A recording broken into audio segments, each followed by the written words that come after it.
What's your favorite scary movie?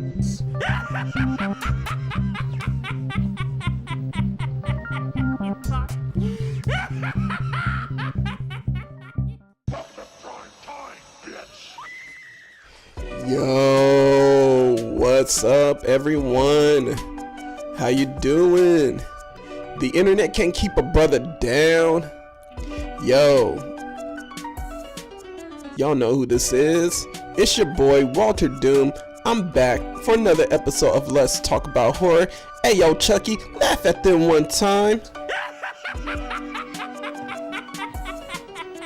Let them know that we back in this business.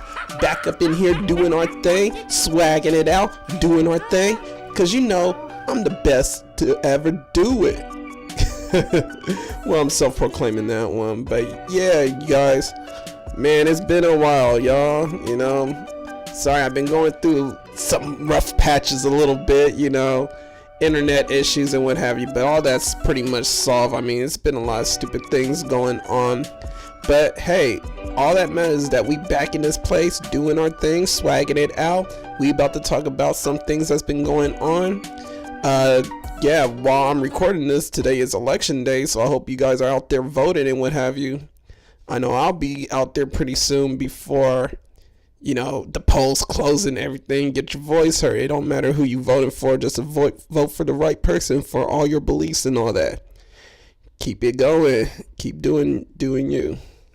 But anyway, now that we got that settled out the way, let's kind of talk about a couple of things. So first off, let's talk about this B horror movie marathon. If you guys been keeping up with the show, I talked about a couple of weeks ago that I was going to do like a 31 days of horror type watching during the Halloween season. And I was going to hopefully compile a list, but due to technical difficulties beyond my control, to be honest. Oh man. But yeah, I wasn't able to really get that episode really running or anything. And yeah, I mean, sad to say, I mean, here we are right now. But first things first, let's talk about this horror movie marathon that I was on. So as you guys know, I was watching B horror movies and cult classics. So cult classics would be like, I don't know, if you guys really think about it, I mean, if you guys have your own definition of cult classic, I mean, I consider Night of the Living Dead a cult classic, even though it is a really good horror movie. Hellraiser, that is definitely a certified cult classic because it does have its own following of people who really love that movie. If you guys been following the show, you guys know I'm not a big fan of Hellraiser except for Hellraiser Inferno and actually Hellraiser Hellseeker, which was the other one. It wasn't Bloodline. I know I said Bloodline before, but it's actually Hellseeker. But those are the only two Hellraiser movies that I really do care about. And B horror movies, I mean, considering it's a low budget movie. It's usually like Child's Play, the first one. That was pretty low budget by MGM. There's plenty of other B horror movies that, you know, don't have the real recognition or shine that I'm trying to like put some shine on. I mean, if you guys have ever come across some of these movies and your guys are just like, oh my God, this movie looks terrible. You know, I'm trying to give you guys, you know, kind of an idea of how to check it out, what's in it, what to expect, if it's too gory or whatever. But yeah, but as far as like horror movies that I watched that was good, it's only like a few of them that I really could list off because I did kind of struggle with the whole trying to keep up with the 31 days. And that was due to like fatigue, man. I mean, like I said, this is just a hobby thing, you know. This is not like a full-time job for me or like, you know, a paying gig or anything like that. This is just for fun. This is for you guys to kind of take and just, you know, enjoy what you watch. Kind of give you guys something to watch during the weekend. If you guys are just big horror freaks or you guys just in the mood for a scary movie, you know. But I did struggle with like trying to watch or kind of consistently watch for 31 days.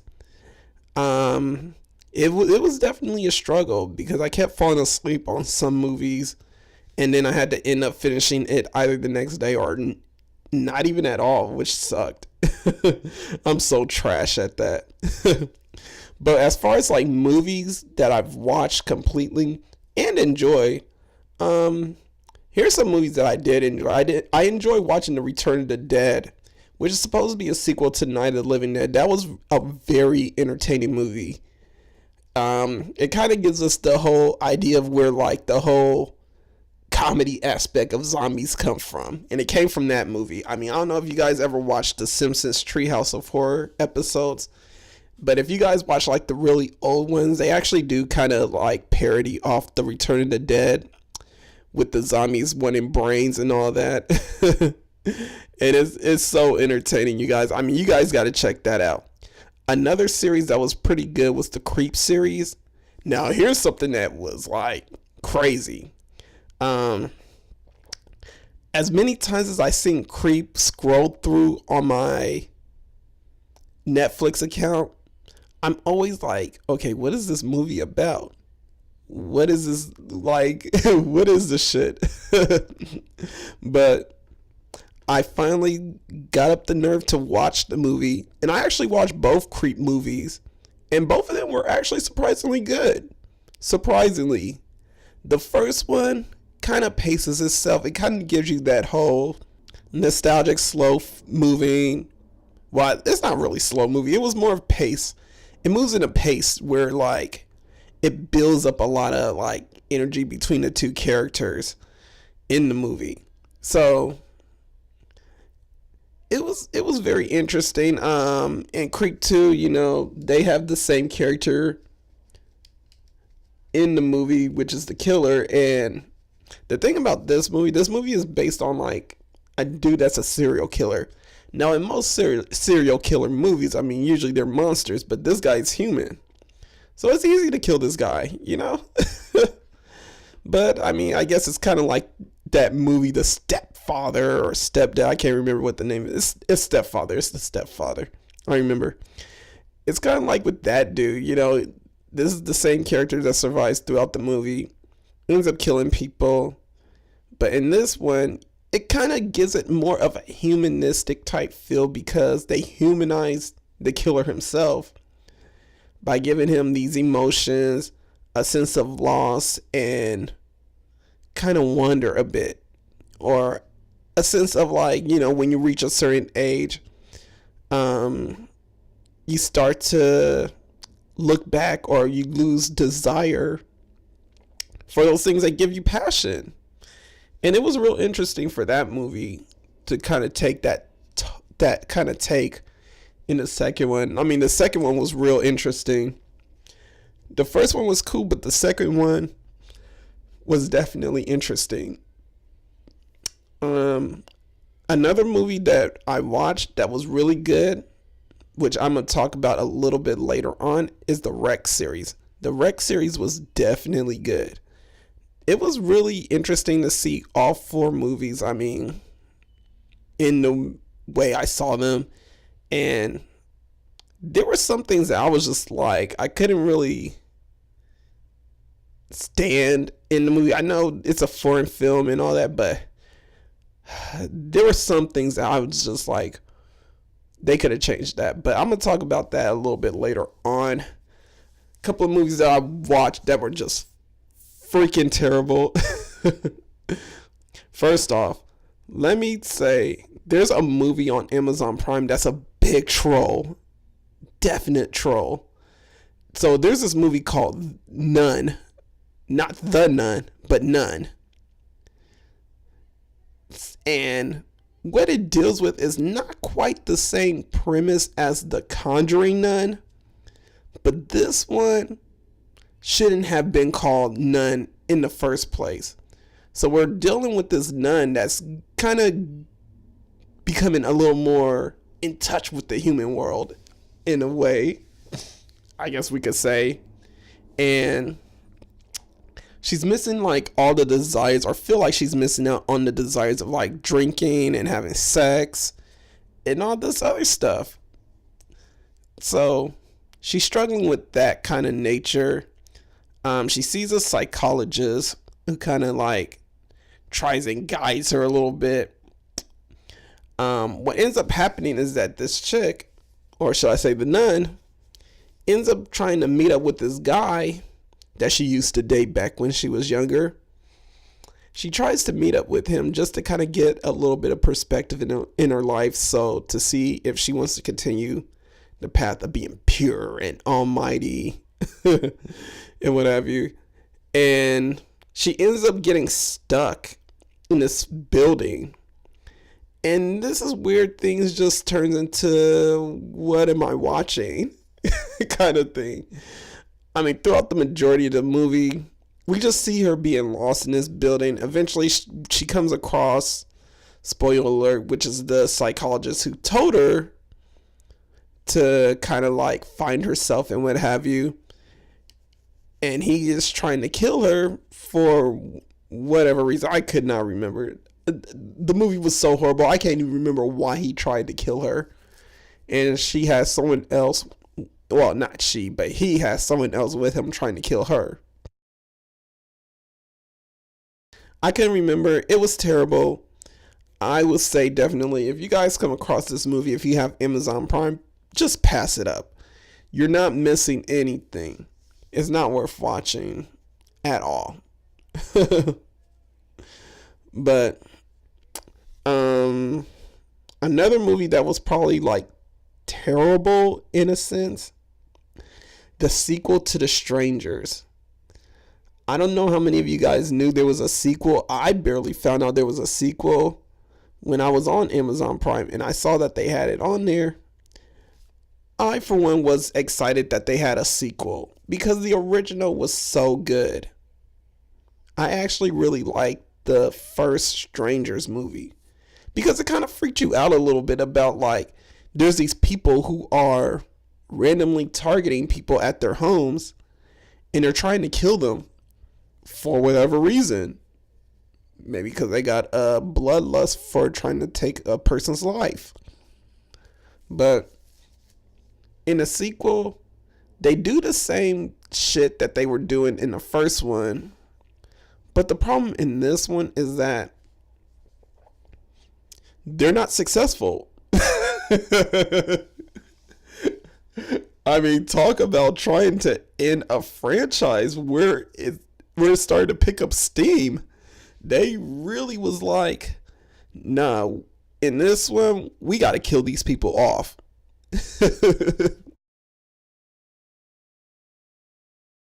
The thing is about that is like, when they're killing these people off, we kind of get to see some of the characters' face. Well, actually, we don't get to see the characters' faces. We only get to see one character's face, which is Dollface. And man, did she get her ass killed. So what happens is like, the characters are pretty much trying to target this family who are actually taking a family vacation at this location, this gated location, which is kind of like a family owned type of thing.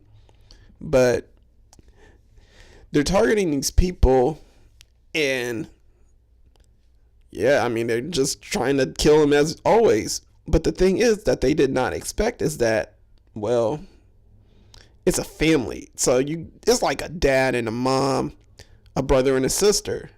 The thing is, after killing the dad and the mom, they gotta try and kill the kids. And the kids aren't taking no shit from anyone. I mean, bro, when I say these fools were ruthless, they were ruthless when it came to killing off these characters.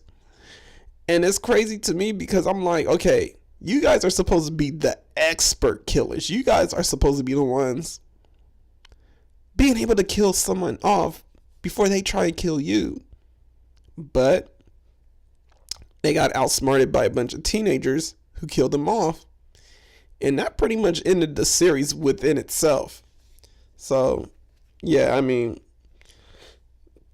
that, honestly, to me, I just did not like it. I didn't like the fact that they ended the series just right when it was picking up steam. At least to me. I also didn't like the fact that for people who are supposed to be they're not really contract killers. They're just people who are psychopaths. For people who are just like going around killing people, they just really got taken out a little too easily for me. And also, like, for a couple of the characters, I mean, the ones that were actually like the people who were killing off people, it didn't make sense to me how like some of them didn't die right away. Like the dad or the head guy, I don't even know what the fuck to call this dude, but he's the one with the bag over his face. Somehow this dude manages to survive an explosion in the car. Somehow. And he's still able to drive. How is that possible? I was sitting there wondering, like, okay, how is this possible? How is he still driving? I mean, the car literally just exploded. Why is he still able to go? But he managed to survive that, and that kind of threw me into a loop a little bit where I'm like, okay, so is he dead or is he not dead? It was ridiculous to me, but definitely that's another movie. If you guys are really into The Strangers, I mean, go ahead and watch on your own on accord, but fair warning, it's not as good as the first one. The first one is still a classic to me, and I'm gonna have to say, like, the second one is definitely a pass. But other than that, I mean, it was definitely interesting trying to spend Halloween, trying to watch these movies. I mean, it was difficult. It was definitely difficult. I mean, I guess next time when I do this, I'll try and plan it out more. Try and, like, not fall asleep. Hey, I probably need to, like, drink some Red Bull or something, or some coffee. But I mean, other than that, you know, I did watch some very good movies during that time of the month. I don't know about you guys and what you guys did for Halloween. I mean, I hope you guys had a good Halloween and turned up and all that. Shoot, I know I wanted to turn up too. But yeah, other than that, like I said, I watched some good movies. Definitely one that really stuck out to me the most, which was kind of like my new favorite series for this year, was definitely the Rex series. So if you guys ever seen like Quarantine, which I sadly seen but don't remember much of it, Rec is actually the original movie that Quarantine was based on. So Quarantine is a foreign film made by Paco Plaza, who is responsible for the best horror film that I've seen on Netflix so far for this year, which is Veronica. And you guys know, if you guys listened to the first episode, you guys know how much I like Veronica. That was definitely a good movie. Once again, that shit is not fucking scary, but it is actually worth watching. So I advise you to really, if you guys have the time to really watch that film. I mean, unless you guys are spooked out from supernatural events or you guys believe in ghosts and all that, I wouldn't advise you guys to watch it. But if you guys don't believe in all that, definitely check out Veronica. But the Rex series, it kind of delves into the same aspects or content that was in Veronica, but a little bit differently. So in Rec, it's more of a found footage movie. Well, at least in the first two and part of the third installment, that there are people who are getting infected by this disease, which turn people into demonic zombies. Now the thing is, and let me let you guys know, it is spoiler alerts in this. The movie actually really was interesting to me. At least in the first two, it was very interesting because of the take on how they went about people being infected. So, with the people being infected, like I said, they are in the form of a zombie trance mode. But the thing is about that is that their disease is actually not really zombified or anything like that, but it's more of a demonic sense, as in they're carrying on the demon from a possessed girl who is, I guess in a way, they're kind of like lookouts in a way, if you think about it. But I thought it was interesting because it seemed like the only way to really stop them is actually the word of the Bible. And usually when it comes to people who are possessed by spirits or demons, usually quoting a Bible verse or an exorcism, which we know would probably kill off this demon, is the way to kill it off and stop it. So I found that very interesting that Rec took that aspect into what would happen if you have a possessed girl and you try to scientifically look for a solution and you take her blood and somehow, some way, someone fucks up and now people are getting infected and turning into this possessed demon. That's where things was like really, really good for me. I was like, okay, this is a new take on the possession mode and dealing with like possession within itself. A couple of things that I just didn't really like about the movie was definitely consistency. The consistency of this movie was not really good. Like, the thing about it is, in the first movie, we're treated to this found footage escapade in the first two, actually. And I felt like, okay, first, found footage movies, we know how it works. The only way things will work out is if the cameras are still on. Once when cameras off and something happens, we don't know what's going on. But they made it work in the first two. Third one, I don't know about that one, Chief. I mean, they tried to make it work, but it didn't work out that much. So they went into this whole different viewpoint of the film. And they didn't do found footage at all in the fourth one at all. But also, consistency with how the virus and how it spread was also baffling to me. I was like, at first, the way that people were getting affected was through blood, saliva, or getting bit. Eventually, people started getting blood on them, but wasn't getting affected. People got spit on, and wasn't getting affected. Some people got bit, and they were somewhat affected, but not quite affected right away. So it made me wonder, like, okay, what is the consistency of this infection? Because it doesn't seem like they're trying to stay consistent with it.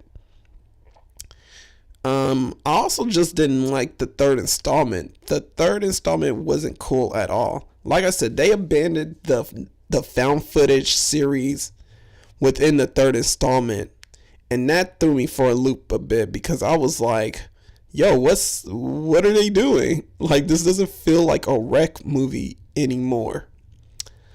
So the third installment, I felt wasn't necessary. I mean, I don't know how many of you guys actually watched it before, but the third installment was definitely not a good one because it was turning into too much Twilight and Resident Evil. So in the third one is based on, like, I guess, the origin of this outbreak that happens.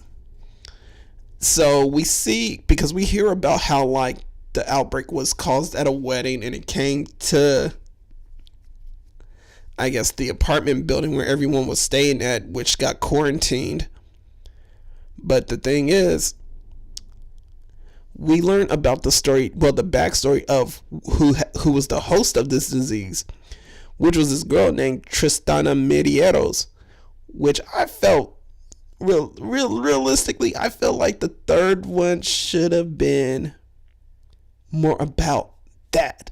Like, it should have been more about how the possession got started, how this girl got infected. Like, what they could have did with the third one, I feel like they could have took it in an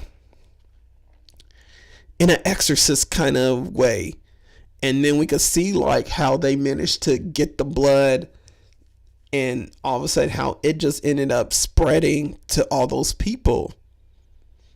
But in the third installment, we get this Romeo, well, not really Romeo and Juliet, we get this boy girl I love you wedding shit happening. Basically My Big Fat Greek Wedding. If you guys ever seen that movie, we get treated to that kind of treatment at first, and then it's gone haywire after one of the guests, who was an uncle for the guy who was running the camera, he was actually infected by the dog that was talked about in the first two, which caused the infection to begin with. He got infected by it because the dog bit him. And after that, he pretty much spread the disease to everyone at the wedding. So a lot of people got infected and started turning into zombified demons and what have you. And what was crazy is that the movie, I know it had action horror in the first two, but it was mild. This one went full on Resident Evil. And same thing with the fourth one.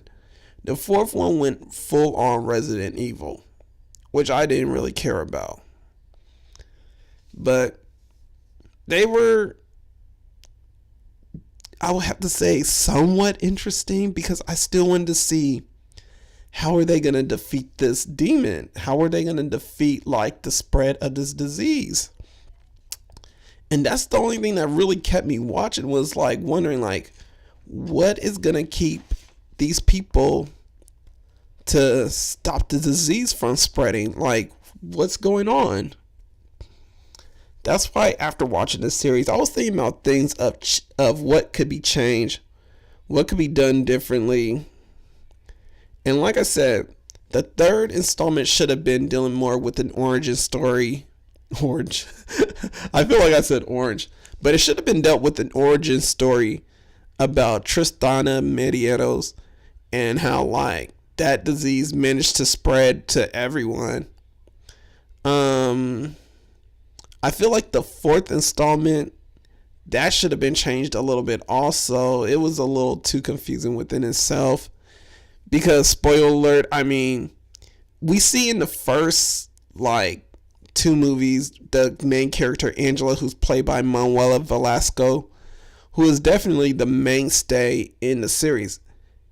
The thing is, which I'm wondering also, is why they went on the wedding route. I guess maybe they couldn't use Manuela in the third one for whatever reason.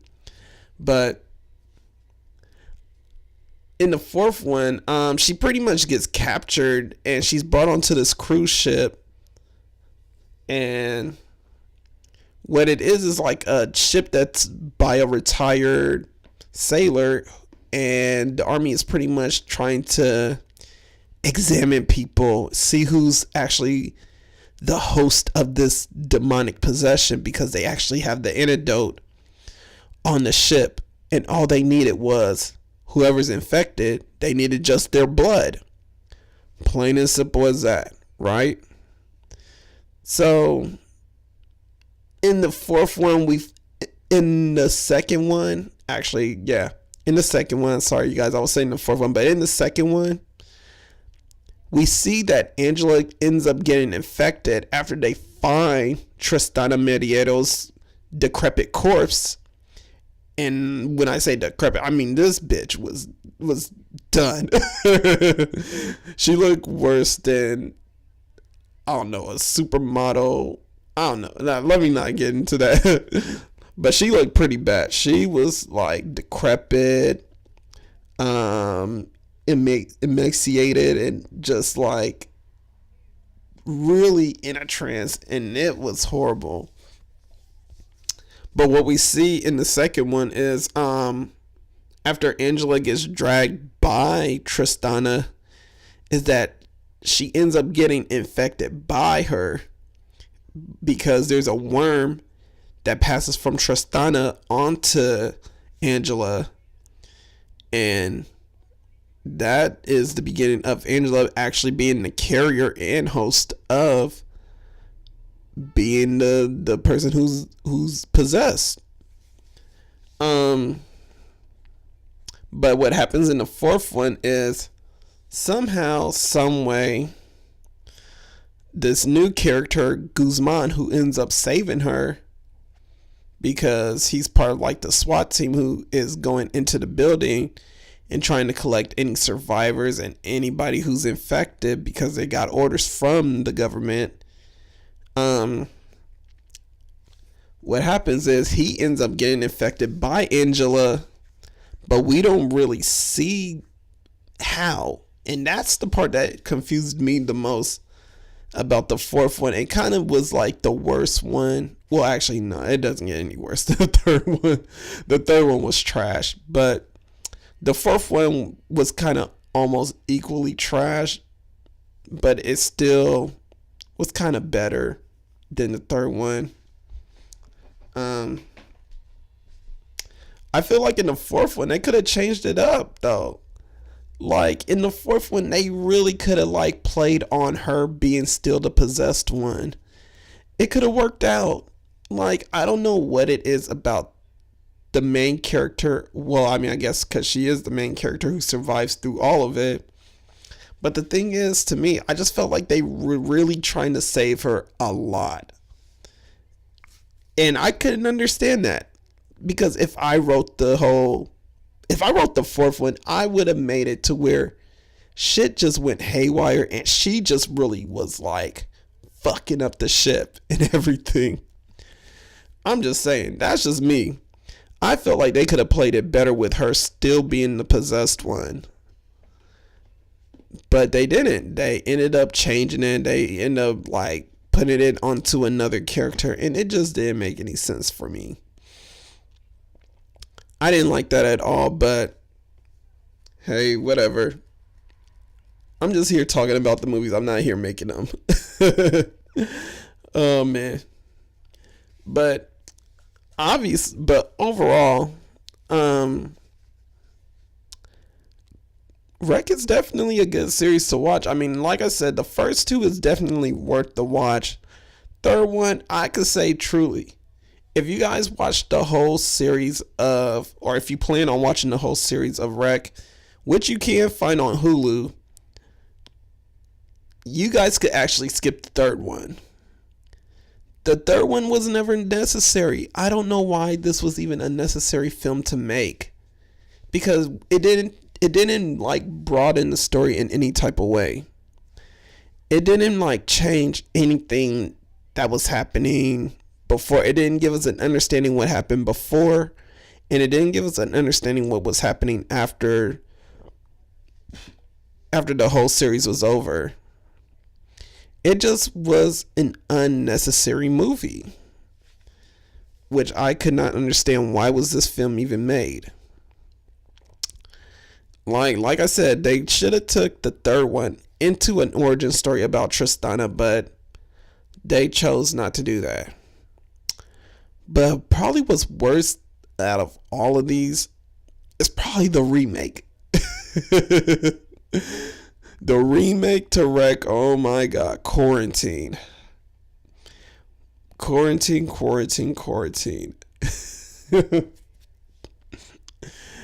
Chucky, how do you feel about people who watch the movie Quarantine? What are you, fucking nuts? Yeah, it was definitely that terrible. I mean, I don't want to get into quarantine that much. I mean, for one, I could barely remember that movie. I'm sorry, you guys, but I remember it was just terrible. It was not interesting at all. If I could remember anything, I think it totally went against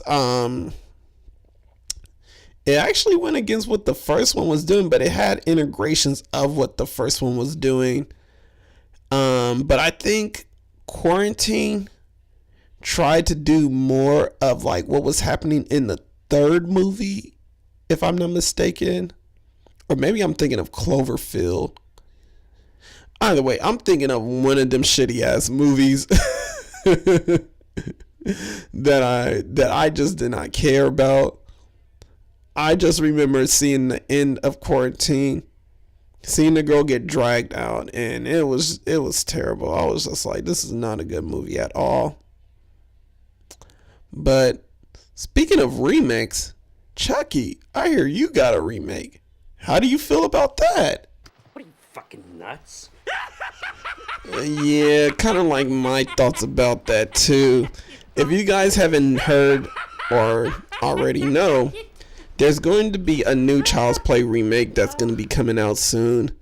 That should be made out next year. That's going to be MGM produced. Why? Because MGM is a bunch of piece of shits right now that want to make some money off of a franchise. Even though this said franchise is about to go into its own TV series and possible movies added on to the universe that exists.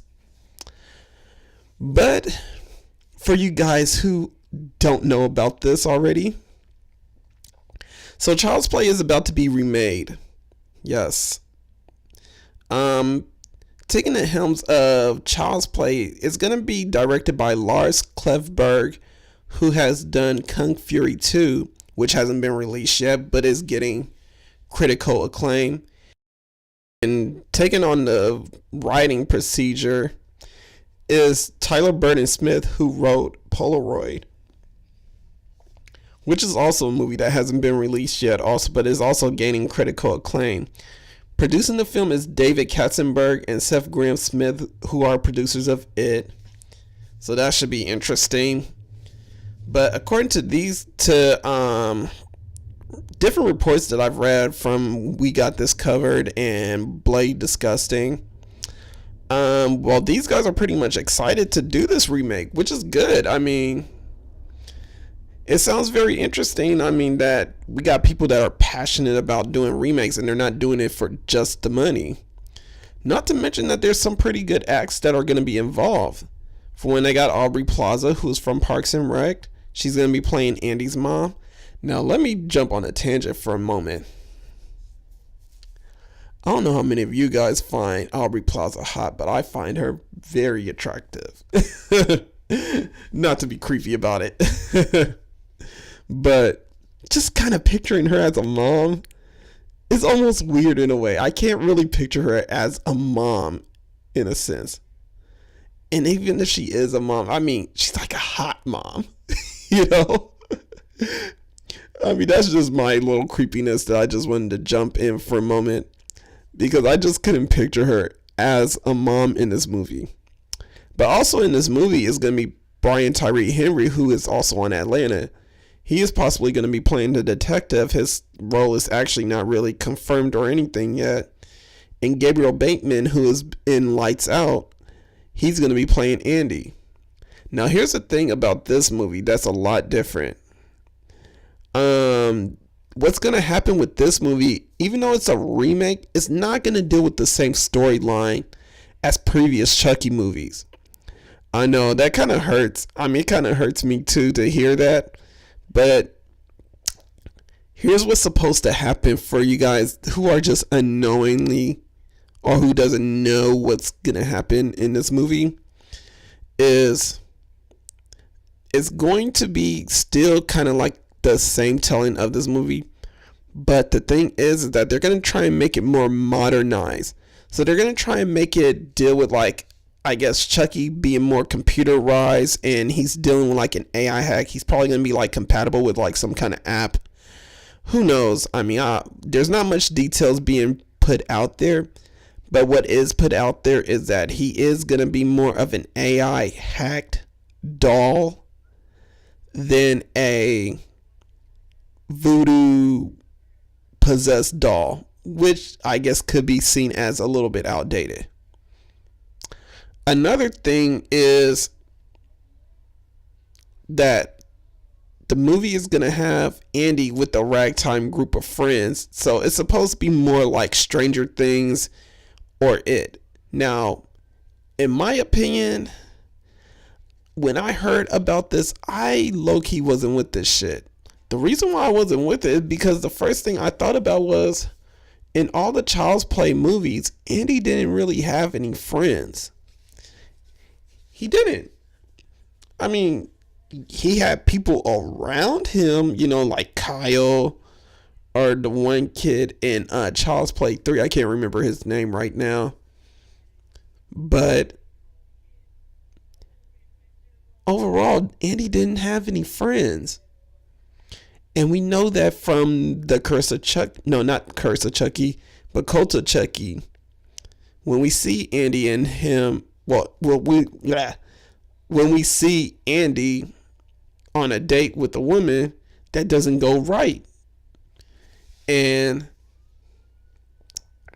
we get that sense like, he's been spending most of his life by himself. But in this movie, he's supposed to have friends, I guess, and they're supposed to be able to stop, they're going to be trying to stop this murderous killer doll.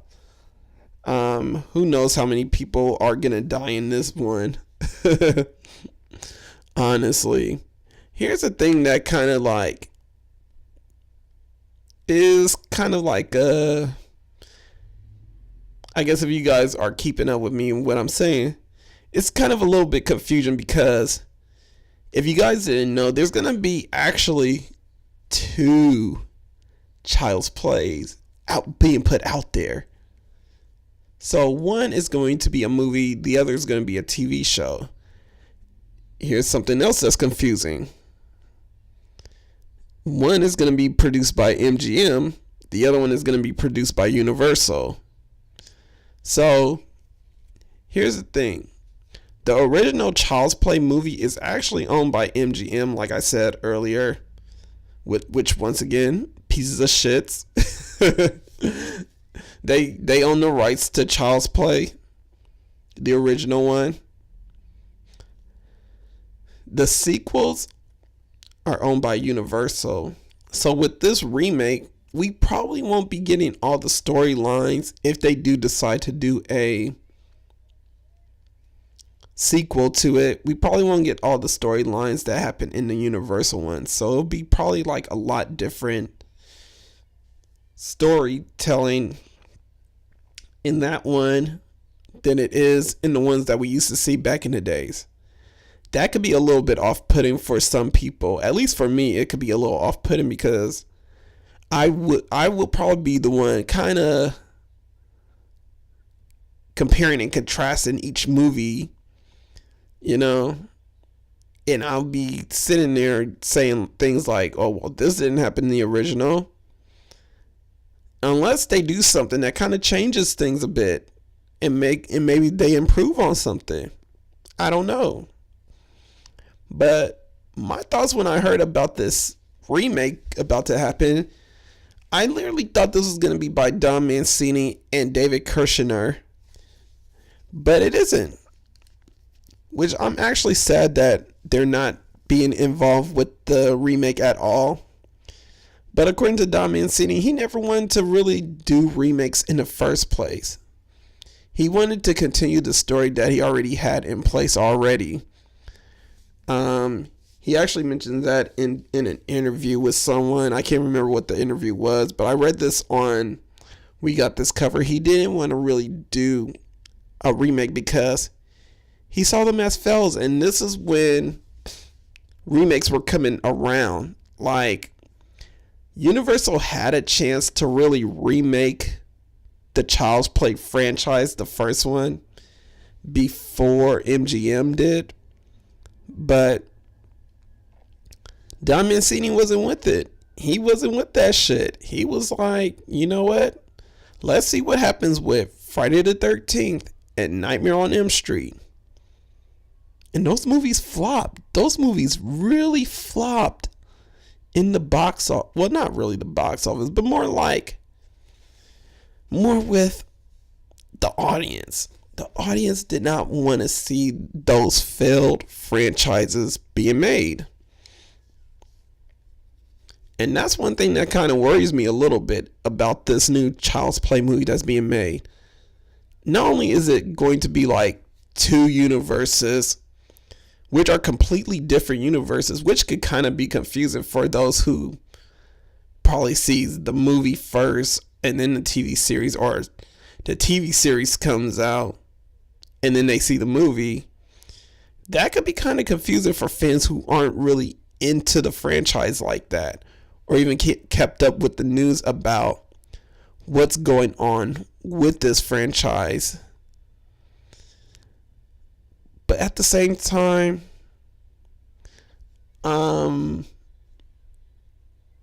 it could be a good thing that there is a remake. Maybe this remake will be a success.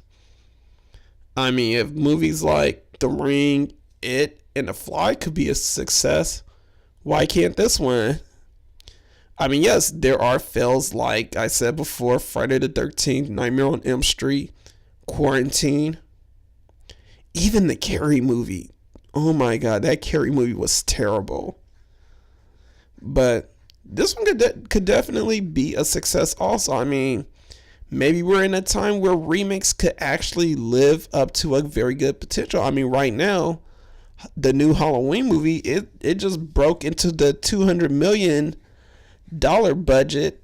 Well, I should say more like gain, really. And I guessing this one is pretty much a success. And Superior, another cult classic horror movie, that one had a remake, and it's actually doing pretty successful considering that it was open in limited theaters. So that could definitely be something that could work into the advantage of the Child's Play people who are working for this MGM movie.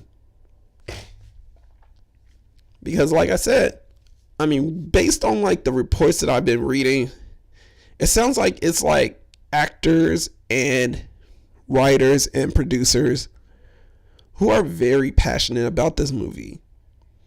And I like that. I like that they are actually more into trying to make this movie a success than a failure. I mean, not to say like other companies or like those other movies that I was talking about earlier weren't trying to make those movies a success. It just, they were trying to probably make it a success, but they just took the wrong approach to it. Whereas these new guys, and especially since now that the It guys are really behind this movie, maybe they will make this remake a success. I mean, they managed to make it a success, and it's been getting nothing but good reviews from what I hear. But again, I just can't get over the fact that there's still two universes. That kind of makes a bit of a confusion for everyone, you know? For a simple fact that they want to use an AI hack doll versus a voodoo doll. I mean, I don't know. Maybe it won't actually confuse anybody. Hopefully it doesn't really like take anybody, you know, away from like what they feel about the whole franchise. I mean, I guess if the remake ends up bombing, I hope it doesn't affect the TV series. Because it's just like with the two Joker movies that are supposed to come out. I don't know how many of you guys know this, but there's supposed to be like two Joker movies that are supposed to be coming out pretty soon. I mean, I don't know if there's still a thing because DC has been canceling a lot of movies or been losing a lot of actors because of how bad this franchise is going. So, yeah, I mean, There's supposed to be a Jared Leto Joker who's dealing with the Suicide Squad universe, and a Joaquin Phoenix Joker who's supposed to be more like the Killing Joke Joker. If you guys ever read The Killing Joke or watched the Killing Joke movie, that's the character Jared Leto is supposed, I mean not Jared Leto, but Joaquin Phoenix is supposed to play. And for me, when I heard about this 2 Joker movies coming out, I thought to myself, like, that's a little confusing for people. That's kind of weird, because what storyline, well, what universe is going to be relative to the actual Justice League universe, you know? And that's the part that confused me the most, in which I was hoping, like, you know, I hope no one is getting confused about these Chucky movies like how people would get about these DC Universe movies, you know? But hopefully that doesn't really play into, like, how this franchise is being put out. I mean, for one, to me, I mean, I just felt like a remake wasn't really that necessary. The movies that's been coming out following the Seed of Chucky actually were really good movies. I mean, if you guys ever seen Curse of Chucky and Code of Chucky, they've been really good movies. And that's because Don Mancini wasn't being distracted by being forced into making a remake of a classic. He wanted to better the franchise and make it what it was back in the day, which was Fearing the Doll of Chucky. Making it more of a horror film and not a joke, because it was descending into parody. Sad to say, but they managed to reboot and recharge it into a sense of horror, which was good.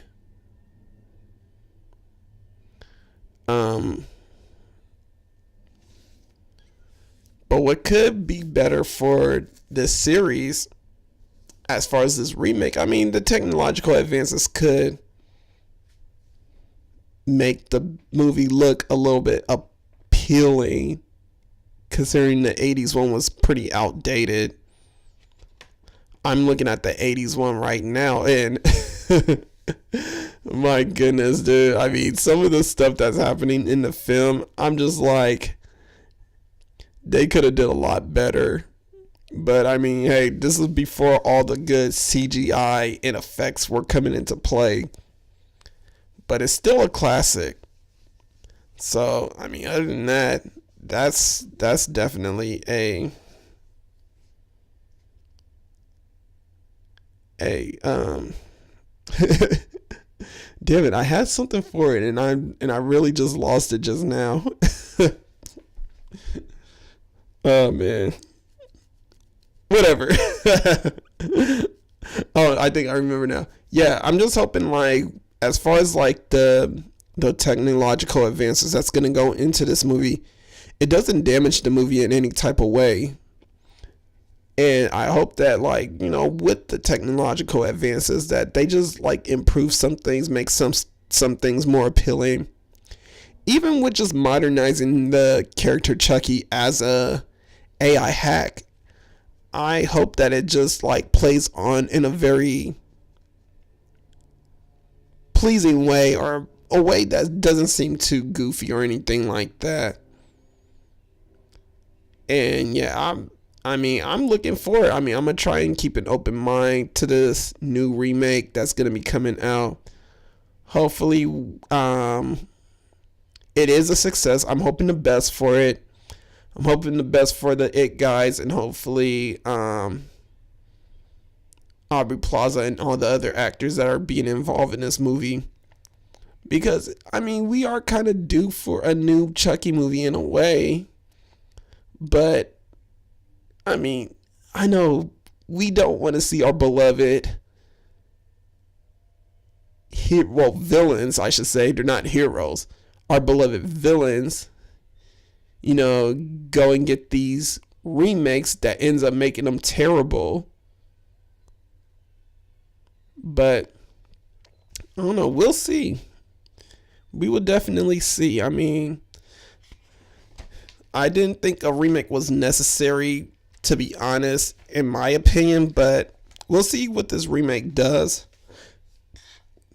and how it will help the franchise kind of push forward, because Don Mancini, he's still planning on doing the Child's Play series, the TV series, which also I thought was kind of messed up because they're both going to be named Child's Play, which is also another reason why I thought it was going to be confusing. You know, you got a Child's Play TV show and a Child's Play movie. So people are going to, I feel like, are automatically going to associate them both as being part of the same universe when they're not. One is continuing from a franchise that's done in the 80s, and the other one is a remake and a retelling that's going to be modernized for today. And I guess that's something that's good because, like, I guess with it being retold and remade for modern purposes, it will make the characters a little bit more relatable in the timeline, a little bit more relatable to today. Then, you know, I mean, because the first one was made in 88. It's not really that relatable to 2018. You get me? So seeing a remake that's a little bit more modernized and dealing with a timeline that is definitely relatable to everyone living today, it would kind of like help the franchise, I guess, grow in a sense. But other than that, I mean, I can't wait till it comes out. Should be coming out in 2019. They are starting to film. Aubrey Plaza definitely posts a lot of pictures, you know, being on set, and yeah, they do kind of prank each other also. But it is interesting. I advise you guys to go in with an open mind. Don't even think about like what happened in the first one. I'm trying to go with the open mind also. And yeah, let's go ahead and close out the show, bro. Alright, so as we're closing out, there's a couple of movies that I always want to give you guys something to check out, you know. So first movie to check out is definitely Return of the Living Dead. Definitely check that out. That's on Amazon Prime. It's worth watching. Like I said, it's definitely a remake of Night of the Living Dead. It's not by George A. Romero, but or was it George A. Romero?